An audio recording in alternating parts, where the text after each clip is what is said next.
धूम्राक्ष और वज्रदष्ट्र का वध की कथा।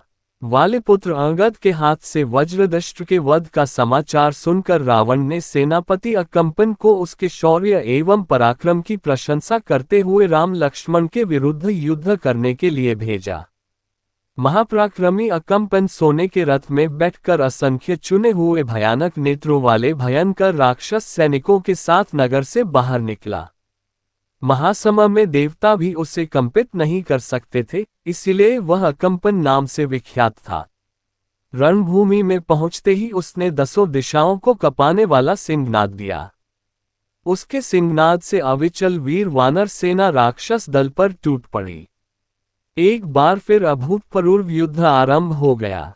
उन सबके ललकारने और गरजने के स्वर के सामने सागर की गर्जना भी फीकी प्रतीत होने लगी। परस्पर युद्ध करते हुए वानरों और राक्षसों के द्वारा उड़ाई गई लाल रंग के धूल ने 10 दिशाओं को आच्छादित कर दिया और संपूर्ण वातावरण अंधकारमय हो गया। उस महाअंधकार में योद्धा अपने तथा विपक्षी दल के सैनिकों में भेद न कर सके।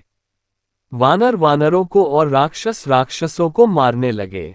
इस युद्ध में वीर वानर कुमुद, नल, मैंद और द्विविद ने कुपित हो अपना उत्तम वेग प्रकट किया तथा उनके इस वेग से उत्साहित वानरों ने क्रोध होकर वृक्षों, शिलाओं, दांतों तथा नाखूनों से रिपुदल में भयंकर मारकाट मचा दी, जिससे उसके पांव उखड़ने लगे।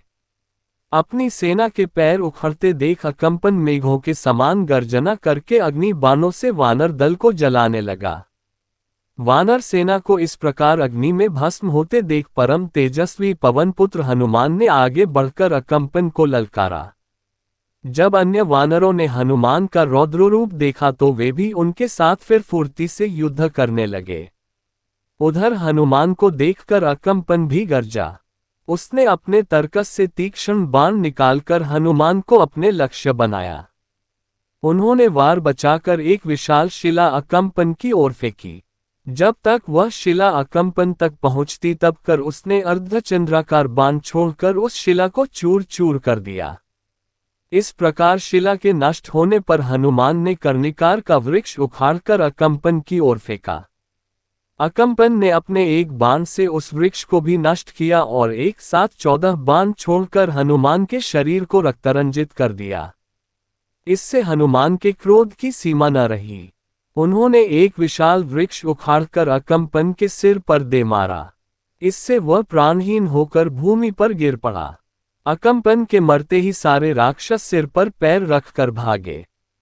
वानरों ने उन भागते हुए शत्रुओं को पेड़ों तथा पत्थरों से वहीं कुचल दिया। जो शेष बचे उन्होंने रावण को अकंपन के मरने की सूचना सुनाई। इसी भगवान की वीडियो देखने के लिए सब्सक्राइब करें चैनल को और बेल आइकॉन दबाएं।